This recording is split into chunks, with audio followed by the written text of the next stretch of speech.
Oke kawan-kawan, kembali lagi di media edukasi video kami, Sumayasa Dum Edukasi, media pembelajaran asik, kreatif, dan menyenangkan. Pada kesempatan ini kita akan belajar bersama tentang sebuah materi yang berhubungan dengan latihan soal SKB Guru SD, kompetensi pedagogi, perencanaan dan pelaksanaan pembelajaran, yang di dalamnya meliputi RPP, silabus, dan kurikulum. Mari kita saksikan video selengkapnya. Burung beo, burung belibis, buah naga dimakan ulat. Tonton videonya sampai habis, semoga bermanfaat.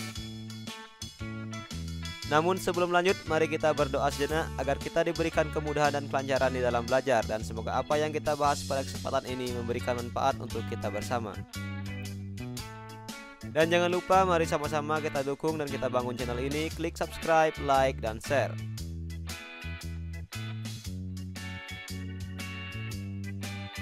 Soal nomor 1. Salah satu prinsip dalam penyusunan rencana pelaksanaan pembelajaran atau RPP adalah A. Materi atau bahan ajar berbasis kompetensi. B. Pembelajaran dirancang dengan berpusat pada peserta didik. C. RPP bersumber dari silabus. D. Alokasi waktu sesuai dengan jadwal pada setiap satuan pendidikan. Atau E. Kesesuaian dengan SKL.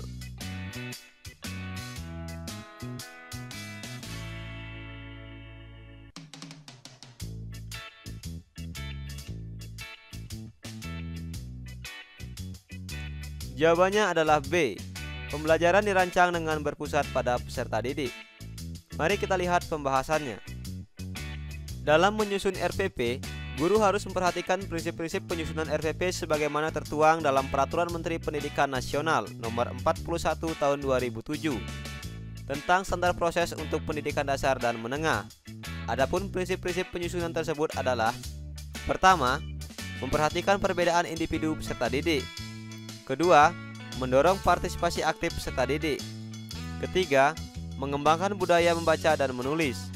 Keempat, memberikan umpan balik dan tindak lanjut. Kelima, keterkaitan dan keterpaduan. Keenam, menerapkan teknologi informasi dan komunikasi. Selanjutnya soal nomor 2. RPP disusun dengan perhatikan perbedaan jenis kelamin, kemampuan awal, tingkat intelektual, minat, motivasi belajar, bakat, potensi, kemampuan sosial, emosi, gaya belajar, kebutuhan khusus, kecepatan belajar, latar belakang budaya, norma, nilai, dan atau lingkungan peserta didik. Ini merupakan prinsip dari penyusunan RPP. A. Keterkaitan dan keterpaduan. B. Menerapkan teknologi informasi dan komunikasi. C. Memperhatikan perbedaan individu peserta didik. D. Memperhatikan latar belakang budaya setempat. Atau E. Berpusat pada peserta didik.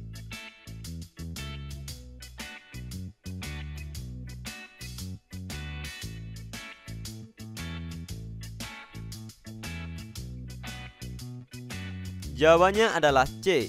Memperhatikan perbedaan individu peserta didik. Mari kita lihat pembahasannya. RPP disusun dengan perhatikan perbedaan individu peserta didik, di antaranya jenis kelamin, kemampuan awal, tingkat intelektual, minat, motivasi belajar, bakat, potensi, kemampuan sosial, emosi, gaya belajar, kebutuhan khusus, kecepatan belajar, latar belakang budaya, norma, nilai, atau lingkungan peserta didik.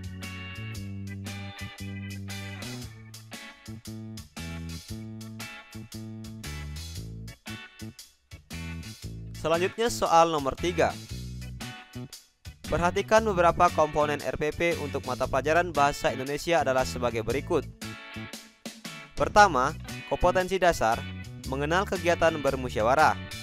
Kedua, indikator, menyebutkan 2 ciri kegiatan bermusyawarah. Ketiga, tujuan pembelajaran.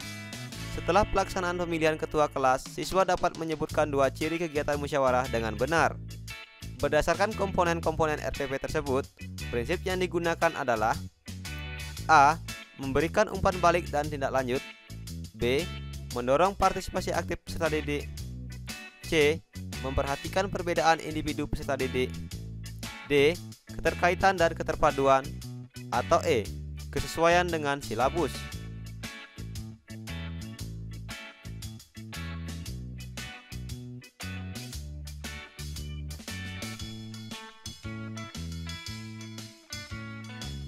Jawabannya adalah D, keterkaitan dan keterpaduan. Mari kita lihat pembahasannya.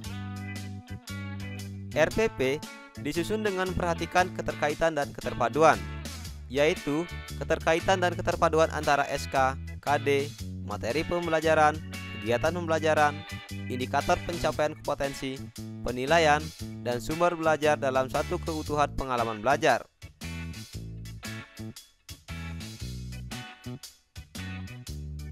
Soal nomor 4. Faktor yang penting dipertimbangkan guru dalam melaksanakan diskusi pemecahan masalah dalam proses pembelajaran adalah: A. Waktu yang tersedia untuk melaksanakan diskusi. B. Rumusan masalah yang harus didiskusikan. C. Jumlah peserta didik yang mengikuti pembelajaran. D. Motivasi belajar siswa. Atau E. Pembagian kelompok siswa.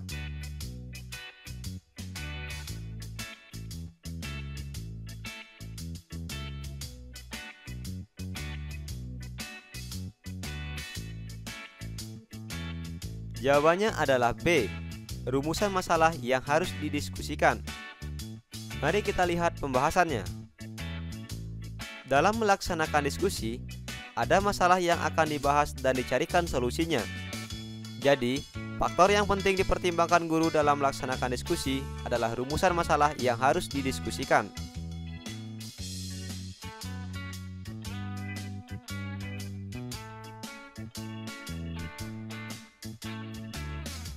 Selanjutnya soal nomor 5. Prinsip sistematis sebagai salah satu prinsip pengembangan silabus artinya: A. Cakupan, kedalaman, tingkat kesukaran dan urutan penyajian materi dalam silabus sesuai dengan tingkat perkembangan fisik, intelektual, sosial, emosional, dan spiritual peserta didik. B. Adanya hubungan yang konsisten, ajak, taat azas antara kompetensi dasar, indikator, materi pokok pembelajaran, pengalaman belajar, sumber belajar, dan sistem penilaian. C. Cakupan indikator, materi pokok pembelajaran, pengalaman belajar, sumber belajar, dan sistem penilaian cukup untuk menunjang pencapaian kompetensi dasar. D. Komponen-komponen silabus saling berhubungan secara fungsional dalam mencapai kompetensi. Atau E. Komponen silabus mencakup keseluruhan ranah kompetensi, kognitif, afektif, dan psikomotor.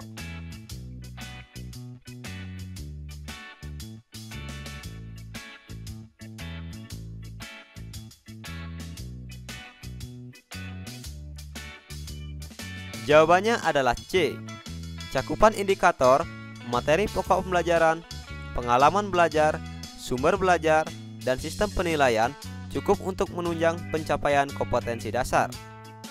Mari kita lihat pembahasannya. Prinsip-prinsip pengembangan silabus yang meliputi: pertama, ilmiah. Artinya, keseluruhan materi dalam kegiatan menjadi muatan dalam silabus harus benar, logis, dan dapat dipertanggungjawabkan secara keilmuan. Kedua, relevan.